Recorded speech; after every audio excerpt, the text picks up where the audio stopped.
Good afternoon, everyone. Thank you for joining us. We will get started momentarily.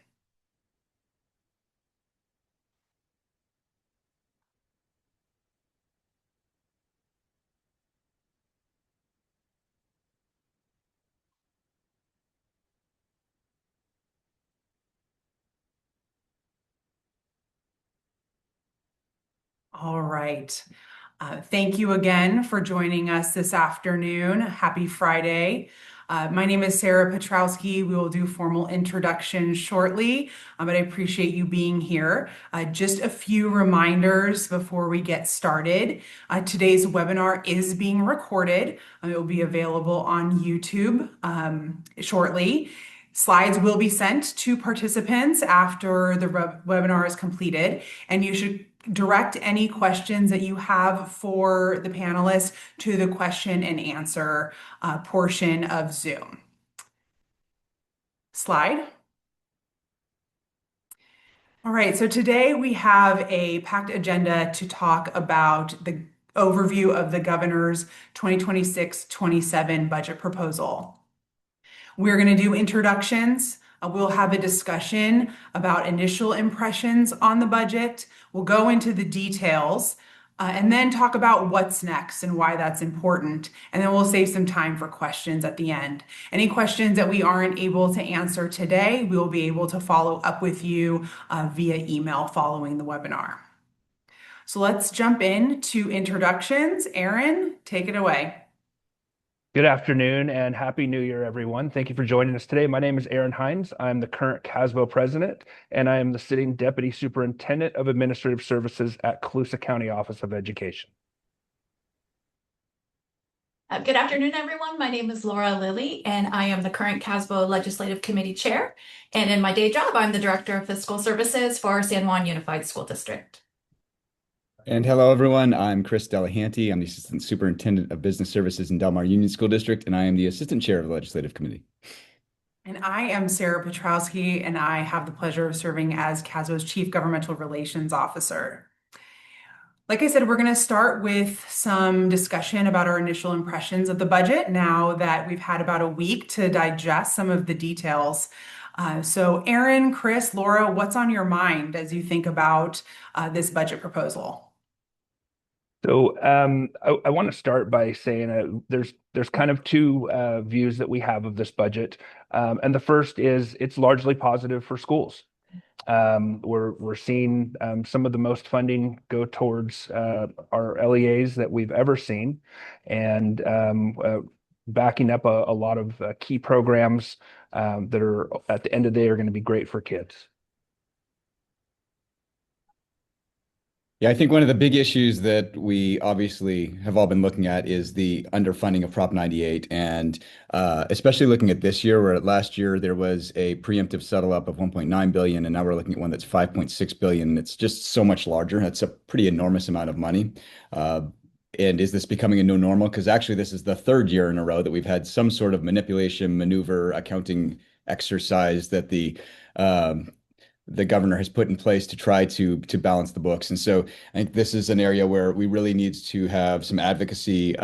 We need to be thinking about what is next. Some of us have talked about maybe we weren't loud enough last year, and maybe we need to be a little bit louder, because if it's 5.9 billion, 5.6 billion this year, there really is no limit on it. It's something that can be used at any level to try to balance the books for the governor or for the legislature going forward. Yeah, just to kind of to build upon what Chris just mentioned too, I think we're seeing the challenges on the non-98 side and how that's going to impact our Prop 98 dollars. And again, I think some great things, as Aaron talked about too, like we've got the block grant. That's great news for us. We appreciate the special education rate going up, like that helps all of us. So yeah, there are some largely positive, as we said, but some challenges still. Well, an interesting piece too that we'll discuss a little bit later in the presentation is the reserve cap is coming back into play for this current year in 25-26. So the LEAs are going to have to be aware that that's coming and make any necessary adjustments. They may have to go to their boards for that if they want to protect some of those reserves. We are in deficit years for the state. So, use caution when you approach those funds.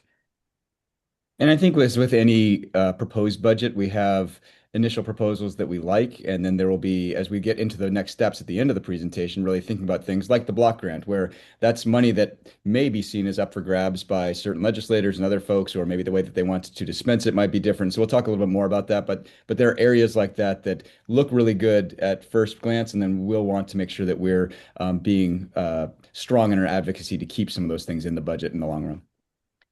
Yeah, I think maybe the hope is that maybe this is the floor. This is where we're starting from. And yeah, hopefully, yeah, we at least get this and we can decide. Definitely. I think Chris raises a really good point. Today's presentation matters. Knowing the information about the governor's budget proposal matters because this is the beginning of the process. And for the next roughly 6 months, all of us, those here in Sacramento who represent you, and you all with the relationships you have with your local legislators, have the opportunity to shape what the final budget looks like.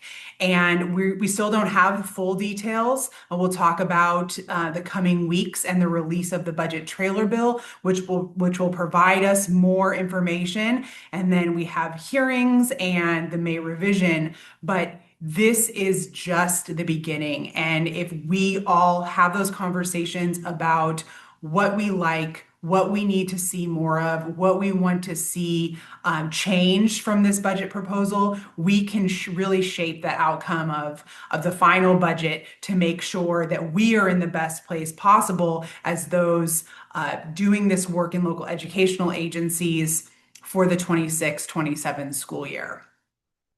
I want to bring up a quick point about why this matters too. CASBO has been able to impact legislation over the last few years, and we've become a trusted source to the state for our opinions on how new laws and legislation are going to affect budgets and ultimately kids. The point I want to make is there's no point in having 30,000 of us if we don't speak up together. And so I'm just going to leave that out there as why this matters. It's important. Advocacy matters. Thank you, Aaron. So with that, let's dig in and begin our understanding of this budget proposal so we can prepare for these next few months. Okay, this first slide is just a budget snapshot of what is proposed for 26-27. As we've mentioned, this is the starting point, not the ending point. So this is what we've got started. Total budget of $348.9 billion. Of that, we've got $248.3 billion in the general fund.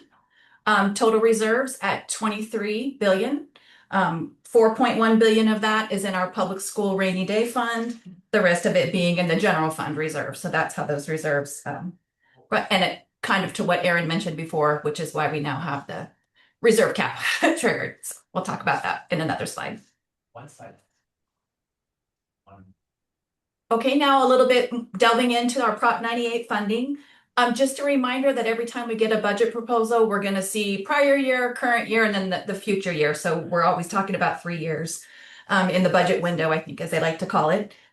So we have for 24-25, $123.8 billion Prop 98 funding. 25-26, now at $121.4 billion.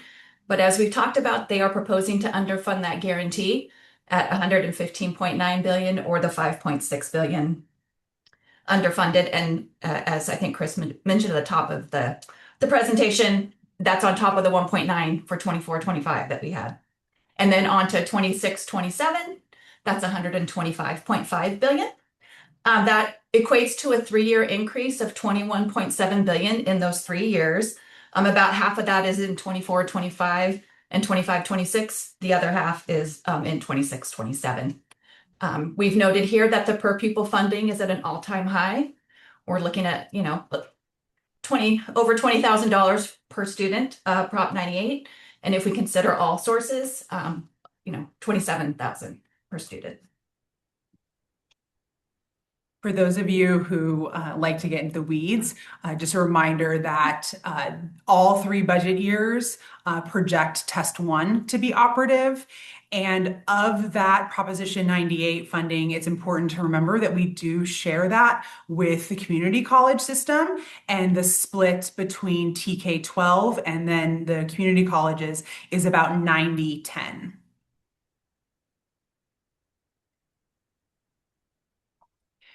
So one of the things we wanted to make sure we did a little bit more explanation about this year is the Public School Rainy Day Fund.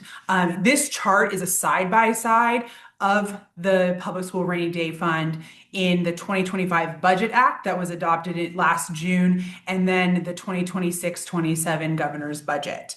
So you will see there's a huge difference here. Last year at Budget Act, there was a $455 million mandatory deposit in the 2024-25 year. That switches with this proposal to a mandatory deposit of $3.8 billion. Huge difference there. In the current year, the Budget Act contemplated a mandatory withdrawal of that same $455 million. And then another, when you look at this proposed budget, that turns into a $424.3 million mandatory deposit. And the state is proposing a discretionary deposit of $240 million. And in the budget summary, they note that this triggers the reserve cap. For projecting for next year, they see a $407 million mandatory withdrawal, which still keeps the reserve cap triggered. I think we had some questions about what does this mean? Aaron mentioned that earlier, of what does this mean for us? Because now we've got a reserve cap triggered mid-year, and we didn't know about that. And the ed code is really written around as of your budget adoption and as of your 45-day revision that you need to make sure you address this, and your reserves are capped. So we all adopted our budgets or did a 45-day revision without thinking this cap was triggered. So Sara had mentioned that there is some discussion that I think they're realizing that the ed code maybe doesn't support. There might have been an oversight. So we are looking for some additional information to come out. I know we'll be in my district, talking to our county office, just keeping us in the, to make sure that we are adhering to any requirements of us. But obviously this is a strange one being mid-year. And certainly something that we'll be bringing up as we have conversations with the Legislative Committee, with Department of Finance and others in noting what an impact this would be, because in the end, if you've adopted a budget without the reserve cap, we're going through this budget process with the state. This won't be adopted until June. So in effect, if this is still in there, that reserve cap is triggered as you're adopting next year's budget. So there's a lot of complexity to it, and definitely something that we don't think was necessarily intended, and we'll certainly be advocating to find a way to ensure that districts aren't handicapped somehow by the reserve cap being basically triggered retroactively.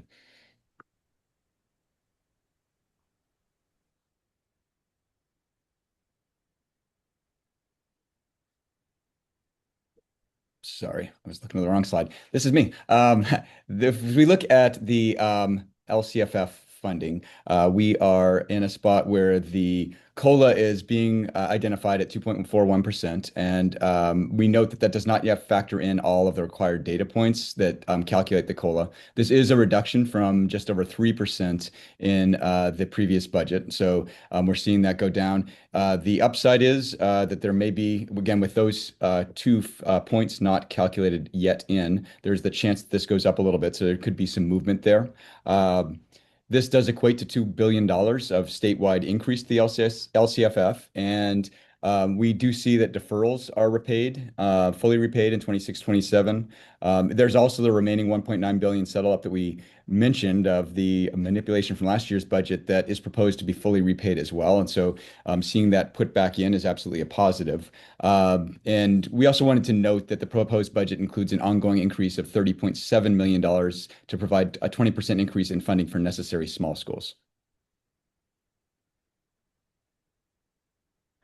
And something we were really happy to see is an increase to special education. And so special education not only gets the COLA, but there's also almost a little over $500 million that's ongoing Prop 98 general fund.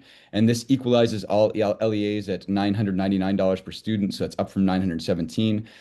This is obviously upside for all of us because, as we all know, 50 to 60% contribution to special education for every district is a big contribution we're making. Getting another $82 per student is not a huge dollar per student, but it's an impact. It's going to bring some money to every school district, and it's something that is going to impact every school district across the state. So very happy to see special education have some funding added. Chris, I want to echo that. Anytime we see extra funding towards special education, that helps every single district in the state. I've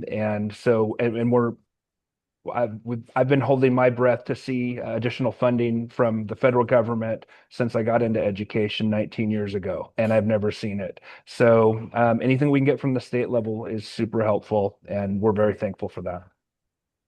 Absolutely.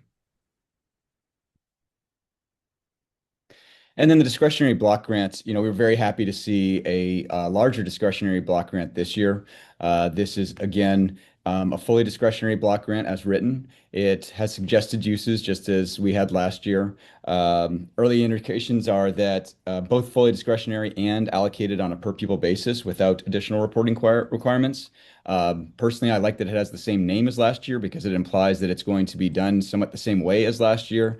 But we also know that this is something we likely will have to fight for. I know there were fights last year over the money that came in the discretionary block grant. I think that what we will likely see are things around legislators that want to allocate in a different way, add reporting requirements, generally use these funds for a specific program. But we know that ADA per ADA ensures that all districts across the state have some impact and a positive impact from the block grant. So very much a positive and something that we will be advocating for to try to ensure that it comes our way at this number and as a discretionary block grant where we're not adding reporting requirements to districts.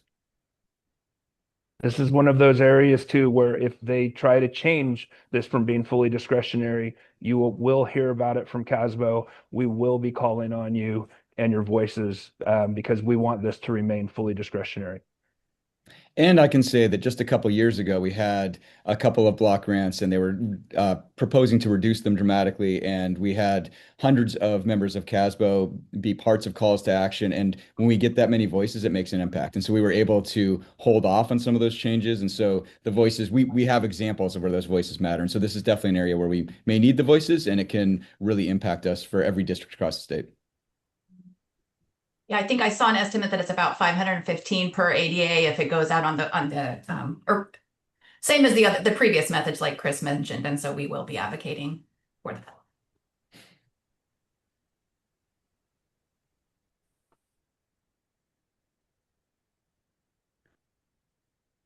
So here we have both the ELOP and the Learning Recovery Emergency Block Grant, and I'll touch on the Learning Recovery Emergency Block Grant just to close out those block grants for you. This allocation is actually 2 years. So the governor, when they broke up that Learning Recovery Emergency Block Grant, they proposed to pay the rest of it over a 3-year period. They gave us some money this year for this fiscal year that we all received, and then they're looking at what would have come in 26, 27, and 27, 28, combining it for a one-time Prop 98 general fund. And so this would come to us all as the final payment. Funds must be used to support learning recovery through 2027, 2028, and it will follow the same cadence that we'd had with the previous.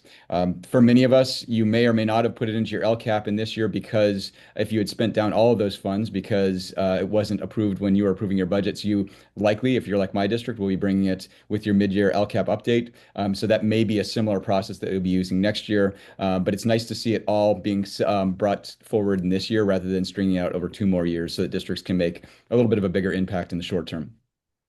And also, right, we've also got the Expanded Learning Opportunities Program on this slide. We've got 62.4 million ongoing Prop 98 general fund dollars. And the good news that we see as real good news is that Tier 2 LEA rate being guaranteed at $1,800. I think our committee over the last few years, we have been seeing that number steadily decline for the Tier 2. So we have been advocating that this is a hard program to run when we can't even keep the funding guaranteed. So I think really we'd love everything to be discretionary, but if it has to come in a bucket and we have to use it a certain way, at least now we know if you're in that tier 2 level, you've got some stable funding and a rate that you can count on. So we are excited for that.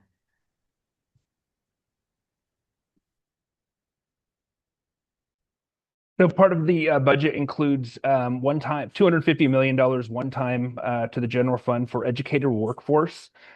This is intended to help all of us with building our teacher and counselor residency programs, and to help fill a lot of those vacancies that we've all been struggling with and continue to struggle with. With regard to community schools, there's $1 billion in ongoing Prop 98 funds going to support the expansion of community school models. In my BASC meeting this morning, we heard that they're working out details on what kind of split that's going to be. They're going to have some of that allocated towards new community schools that are starting up, and then additional funds will be allocated towards current community schools that are already out there doing the work.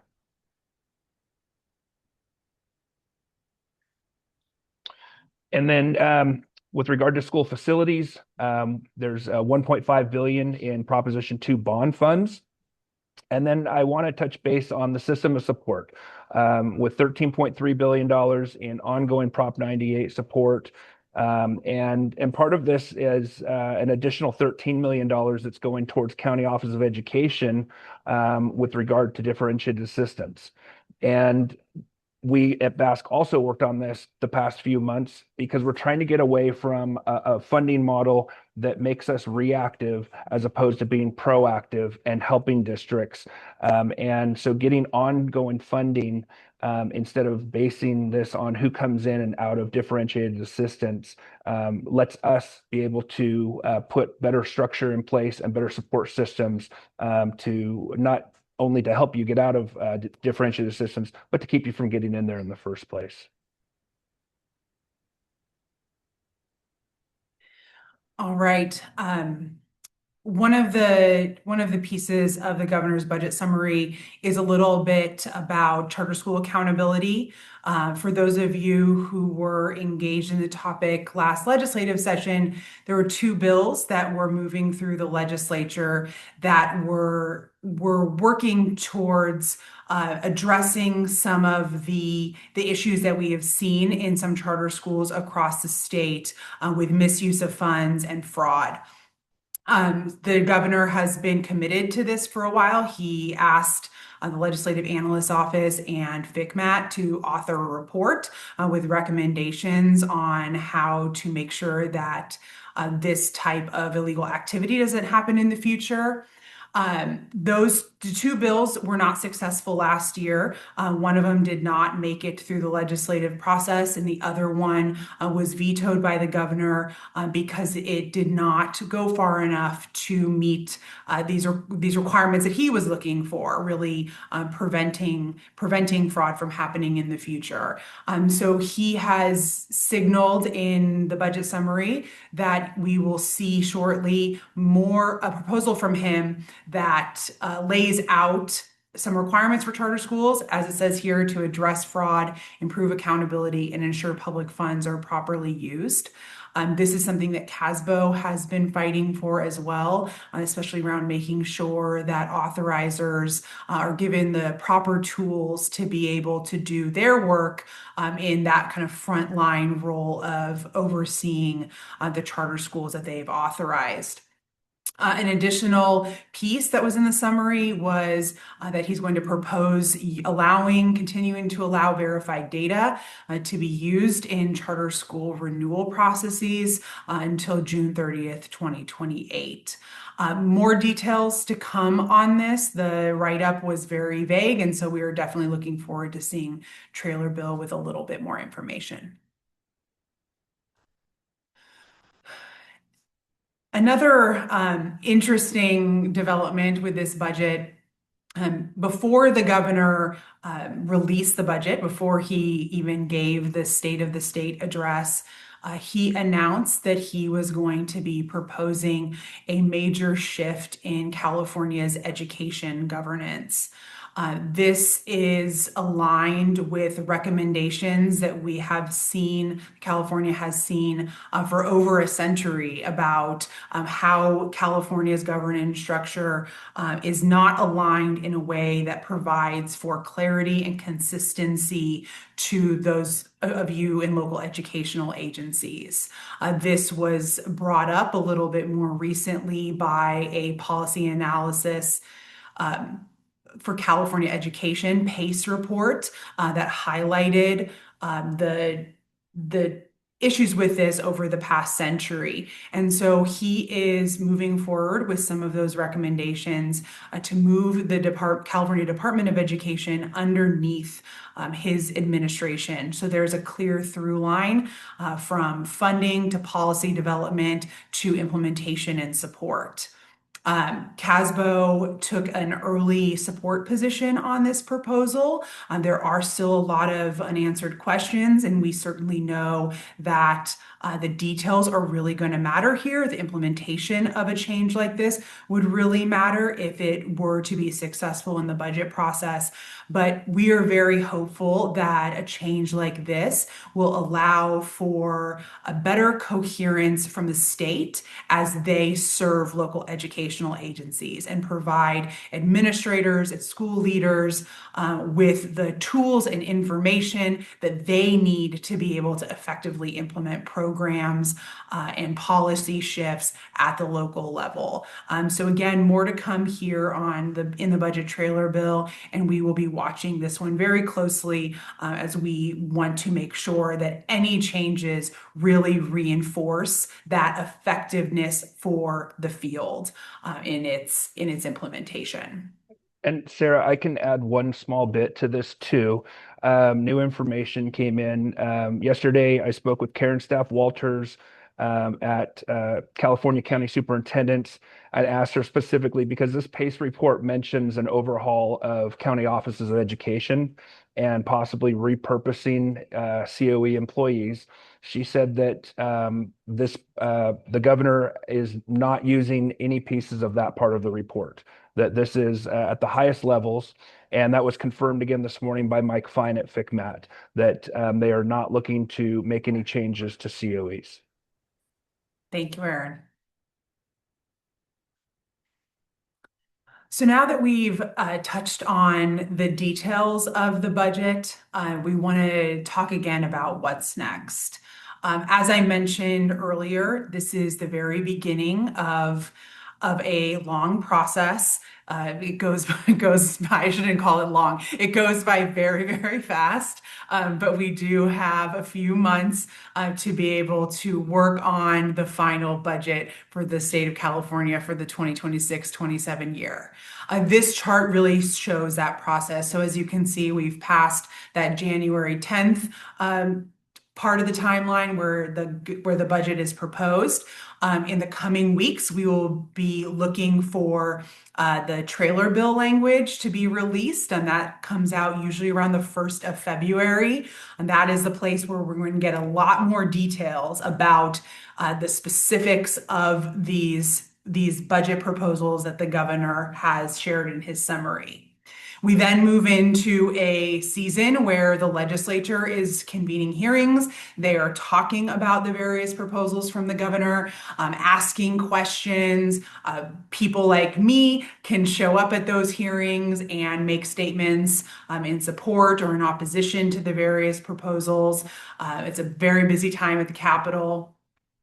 And then we really just keep waiting for that May 14th May revision deadline. That is such an important piece of this process because that is the first time the state is going to have a much more accurate picture of our revenues for the year following that April 15th tax filing deadline.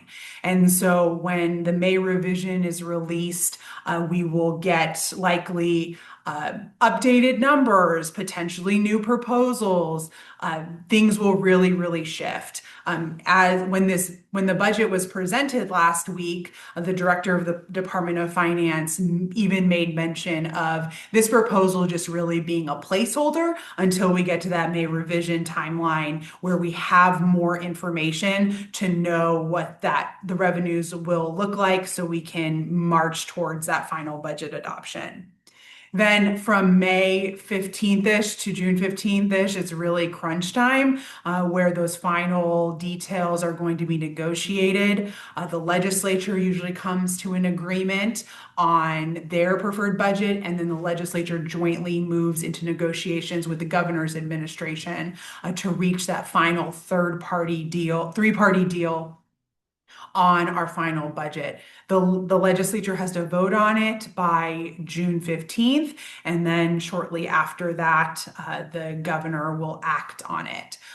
Both the budget bill and the trailer bills that accompany the budget for the various policy areas. Of course, throughout this process, we will be keeping you updated with our news breaks, with more webinars like this.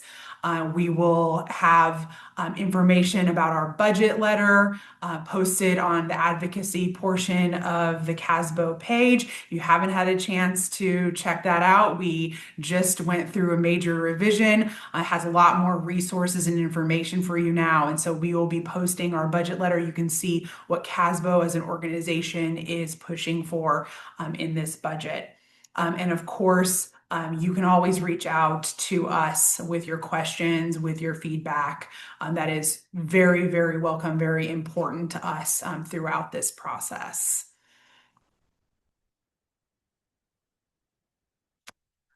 So we want to take a moment to now answer a few questions. I'll get us started, but Aaron, Chris, Laura, feel free to jump in. We have a question from Sean about how the 2026 budget goes back to the reserve cap with that mandatory deposit. This is like was discussed. This is the thing we all have questions about. We're trying to understand, is it actually possible for the reserve cap to be triggered mid-year? We're going to get more answers on that soon. But in terms of kind of looking back and looking backwards to do the mandatory deposits, Sean, that is really just a function of capital gains revenue, and some of that information was lagging. And so when it came in full, when that revenue information came in fully, and the budget was certified, things can change even after the budget has been adopted by the state.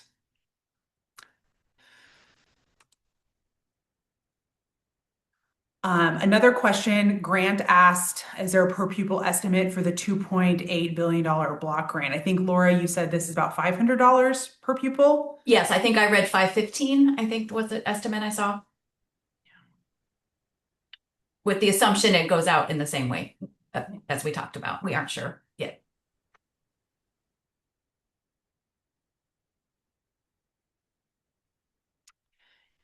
Any other questions? Feel free to pop them into the Q&A function. We can hang out for a little bit to make sure all your questions are answered.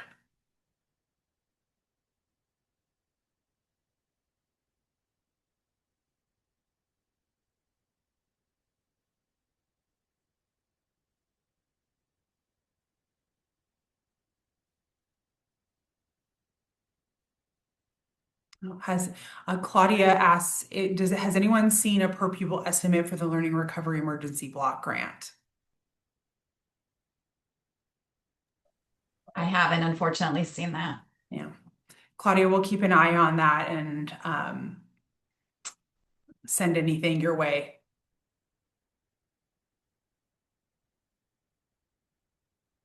Oh, here's a good question, Chris, Aaron, Laura. How would you factor this information into your current negotiation process with your labor partners? Personally, if I'm negotiating for this year, I wouldn't factor it in at all. I mean, this is a proposed budget. And so when we have a proposed budget, there is a desire, I'm sure, from our labor partners to look at a discretionary block grant or one-time money or ongoing money that would come. However, we don't know what that final number will be. And so if you are in the process and your district negotiates ahead of time for next year, then that may be something that you would need to factor in. But I'd obviously be conservative because you never quite know. And as we shared, we definitely had a lot of conversation. There's a lot of conversation in Sacramento around the block grant, for example. And will that come out as an ADA or will that come out with another calculation? Will it have restrictions or will it be discretionary? You could have things like the special ed. If that's pulled away, that's general fund money that you now have to spend on special ed. So there are a lot of questions that'll still be in this budget, and I think it is hard to make assumptions on it unless you're making conservative assumptions, which obviously your labor partners probably are not looking for. Yeah, and I also think that it seems like we are, as the LAO pointed out, there is a structural deficit problem in the state's budget that I think they're seeing, that I think, as we keep seeing these settle ups amounts go higher and higher, like at what point, do we maybe not get that? I feel like there's just a lot of uncertainty. So conservative is good, Chris.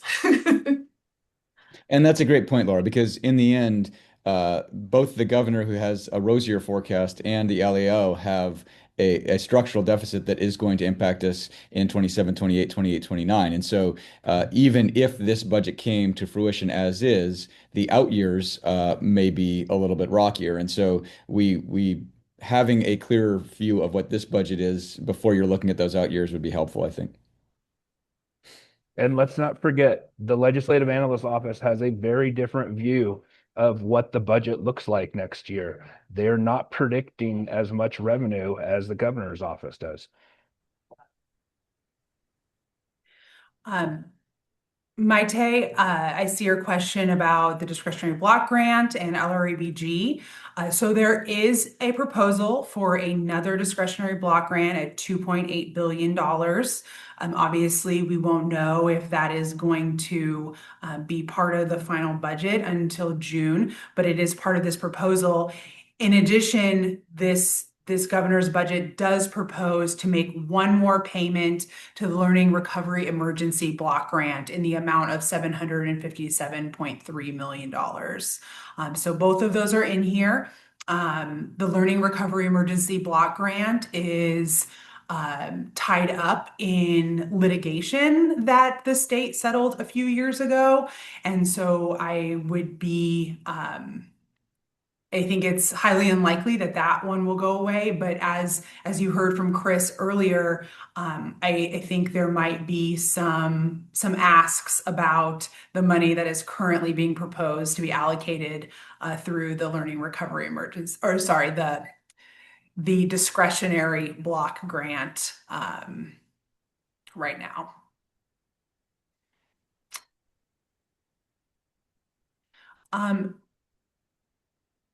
Lisa, your question about advocacy on Form CEA for elementary school spending 50% of their teacher salaries.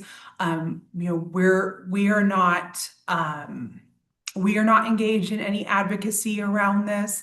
I know that some other LEAs have been raising attention with the requirement because of the one-time funds, because of things like ELOP. But right now, I am not aware that anybody is pushing on that this year. Jessica, your question about more information on the new requirements for charter schools.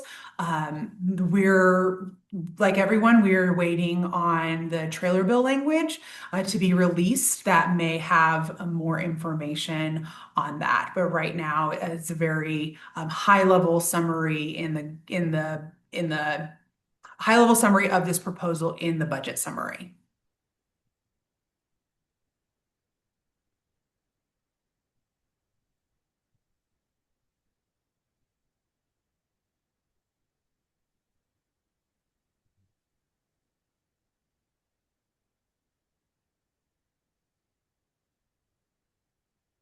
A question about would we recommend that there be a new discretionary block grant and LREBG in the adopted budget? I I think, I don't want to get ahead of legislative committee, but we definitely advocated strongly for the discretionary block grant last year. As I said, LREBG is related to the settlement of some litigation from a few years ago. So we didn't do much advocacy on that because we kind of see it as a foregone conclusion that it's going to need to be given to LEAs. And I think, Sarah, if the question is more, would you include that in your adopted budget? A lot of times, I think, at least coming from my old county office hat, where our recommendation would be, what can your budget take as to whether or not you're going to include something before it's actually enacted? And similar to what Chris said, it probably depends on your own, what your risk is in doing so, and if you've got plenty to cover it. But Casey, I see your question about would these LREBG funds require a new needs assessment if one has already been done? Laura, Chris, Aaron, do you know that off the top of your head? That might need to be one I need to go back and look at the statute, and I can send you an email, Casey. I just asked that question of our team that is doing the current needs assessment for this year's money, and I said, have you guys heard? And they hadn't heard either, so they don't know the answer. I'll follow up with an email. And then Manuel, I'm not familiar with the community college budget in particular. I can look into that one for you and follow up with an email as well. And there's a question in here from Cindy about, do we know how the settle up funds will be paid out? Those are being paid out in one-time funds, distributed across multiple programs, so that if the settle up is not as much as they originally anticipated, they can claw back a little bit when they get to the May revise and the enacted budget. And sort of why we sometimes have issue with settle up is, right, they really there's nothing that makes them have to pay that back, as opposed to if they would have suspended the guarantee, right? This is really up to them when they pay them. Right. The settle up is meant to stave off overpaying the Prop 98 guarantee, which happened in 22, 23. It's probably here with us forever. Yeah, I was gonna say, I think the LAO report might have said the earliest it would go out would be June of 2027. So it's a bit. In some ways, that's settled up also by reducing the total of Prop 98 that's going out. It reduces what 40% of the overall total is too. So it also makes some adjustments to the other side of the budget. And so there are complexities and issues that go on the other side of the budget that are part of where that number likely comes from. On a related note, there's a question about why there's a proposal to underfund the Proposition 98 guarantee again. The question is this a step to push to get the percentage lowered over time to allow the non-98 side to grow faster? It's related to that. There's a lot of cost pressures on the non-98 side of the budget, and by appropriating less on our side, it frees up some money on the non-98 side. We very much see this as violating the spirit of the Proposition 98 guarantee. And while we're sympathetic to the challenges that the non-98 side of the budget is facing and the programs at risk being cut, we believe that the Proposition 98 guarantee was passed by voters for a reason, to make sure that education is a priority in this state, and we're certainly going to be fighting to make sure that that decision is reversed.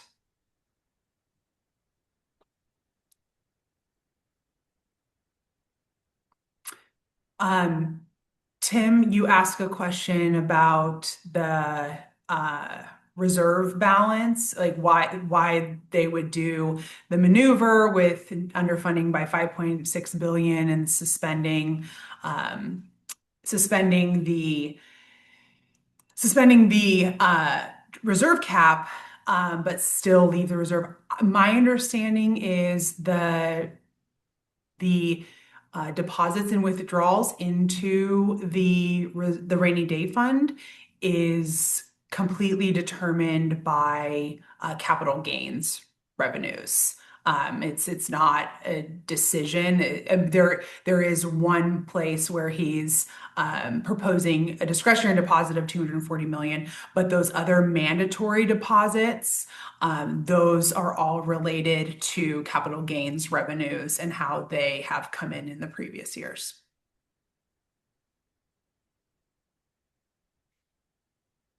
We have another question about federal government cutting funding. I'm not sure how real it is. I will just say what we do know. The federal government is still operating on a continuing resolution right now. They have not negotiated on the part of the budget that includes federal education funding. We do know that the White House and the House of Representatives have proposed significant cuts to the education budget, but the United States Senate is very interested in maintaining current levels of funding. So they are still working that all out in Washington, D.C., and we'll keep a close eye on it. We have federal lobbyists that we work with closely who are keeping us up to date on all of the developments.